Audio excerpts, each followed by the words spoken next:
Gamit natin ngayon itong EC125. So ngayon, iti-test ride natin ito para malaman natin kung ano ang kanyang performance. Subukan natin sa kalsada kung maganda ba gamitin, kung smooth ba siya gamitin. At matetesting din natin sa mga uphill kasi yung lugar natin dito medyo pabundok na din. Then, tingnan din natin sa patag na area.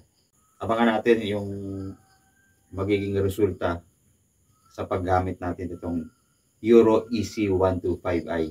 Pero bago yan mga kapatid, ay pakita natin yung mga function nito, yung ilaw, then yung mga buttons. So, papakita ko sa inyo.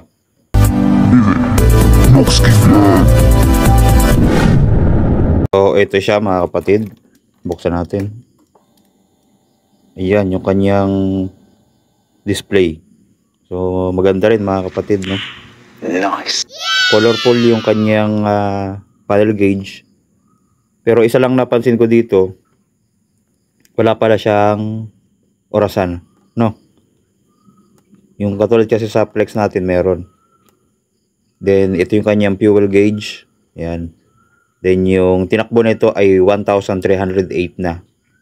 So, mag-iisang buwan pa lang ito. Itong motor na to. Kaya napaka-fresh pa, no?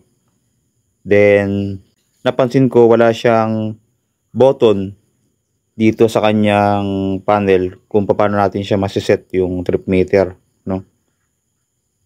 So, siguro, automatic na to mga kapatid. Pagka binuksan, tatakbo yung kanyang trip meter.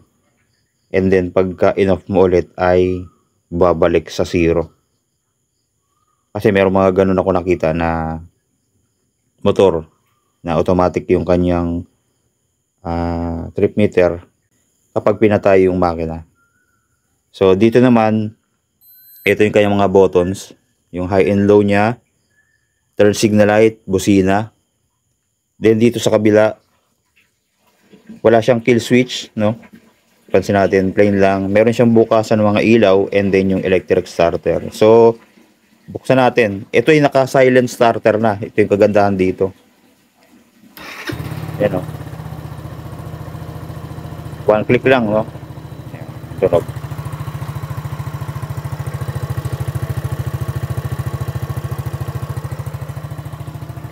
Then, naka-shutter lock key na rin siya. Sa upuan niya, dito na rin na bubuksan. I-left side lang natin yung susi pag nakapatay. Then, meron din siyang utility hook. May pocket and then meron din siyang USB charging port dito sa may pocket niya. May cover na rin yan. Kaya hindi na siya mababasa. Tapos, napalitan na rin ng side mirror. So, naka Street King na siya na version 1. Then, meron na rin siyang phone holder dito. Sa upuan, stock pa rin yan.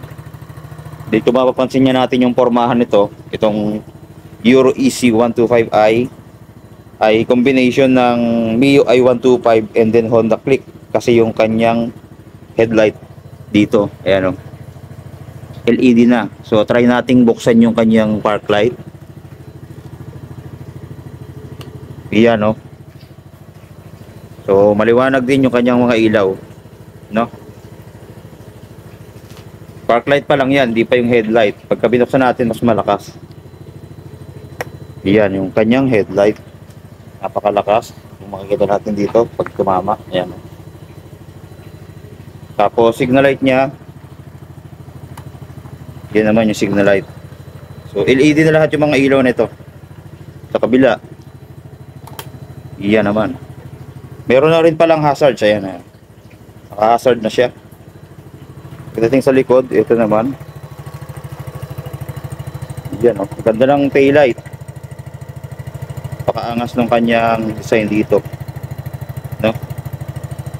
Din yung fender niya, pang Mio din ang pormahan, MIUI 125.